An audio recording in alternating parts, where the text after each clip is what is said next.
Wake up at dawn. No alarm, no coffee, no phone.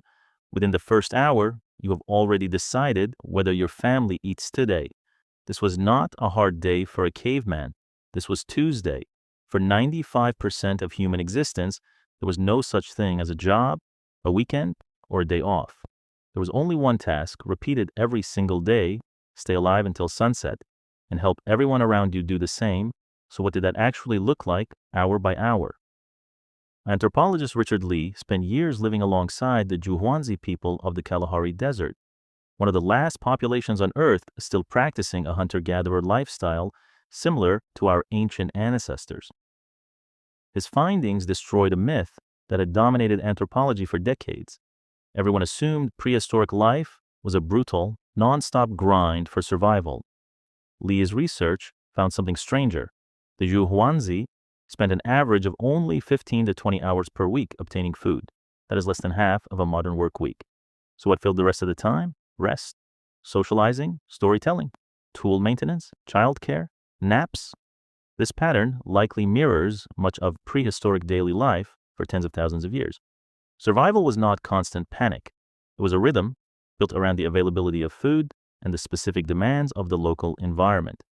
The day typically began before sunrise, not because of urgency, but because cold morning air was the best time to track animals, before the heat erased scent trail, and before the ground became too hard to read footprints clearly.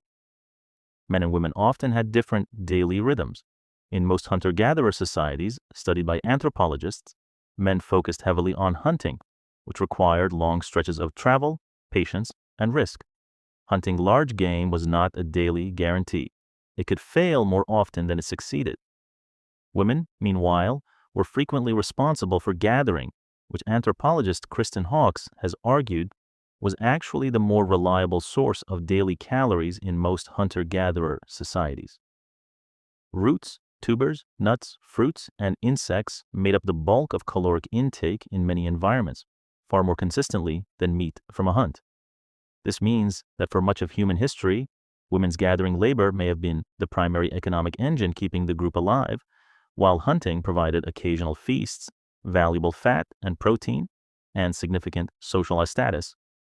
Midday, when the sun was at its highest and most dangerous, activity slowed dramatically. This was not laziness, it was thermoregulation. Human bodies overheat quickly in direct sun, especially during physical exertion. Anthropological evidence across multiple hunter-gatherer societies shows a consistent pattern: intense activity in early morning and late afternoon, with a long rest period in between. This midday rest period was not empty time. It was when tool making happened. Flint knapping, the process of shaping a stone tools by careful, repeated striking, requires intense concentration in fine motor control. This was skilled, valuable labor, often done while sitting in shade, teaching children by example.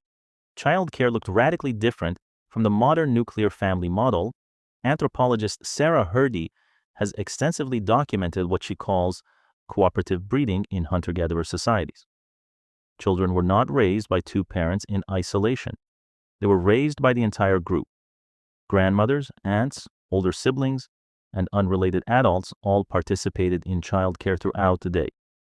This meant a mother gathering food was rarely alone with an infant. The workload and the responsibility was distributed across many hands.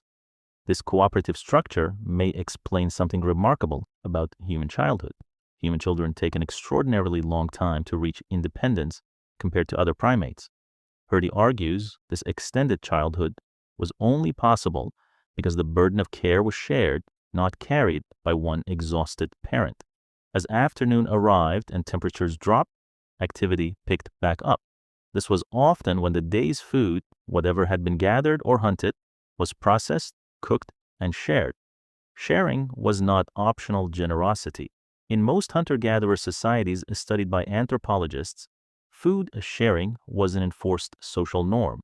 Hoarding food for yourself while others in the group went hungry could result in social exclusion, a consequence more dangerous to long-term survival than any single missed meal.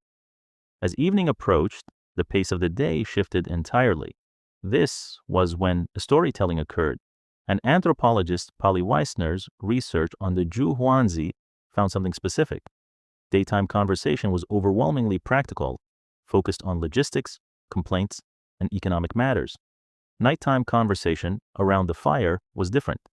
It shifted toward stories, myths, histories, moral lessons wrapped in narrative.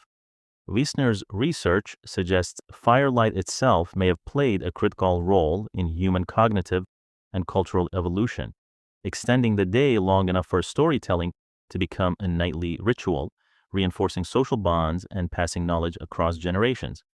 Sleep came without electric light to delay it. Multiple studies of communities living without artificial lighting show sleep patterns synchronized closely with sunset and sunrise, with a notable period of quiet wakefulness in the middle of the night, a segmented sleep pattern common throughout most of human history before industrial lighting changed everything. Then the cycle began again. No calendar, no career ladder, no retirement plan, just the sun, the group, and the same essential questions asked every single day for 100,000 years. Is there enough food? Is everyone safe? And will we make it to tomorrow? You're only here because every single day the answer was yes.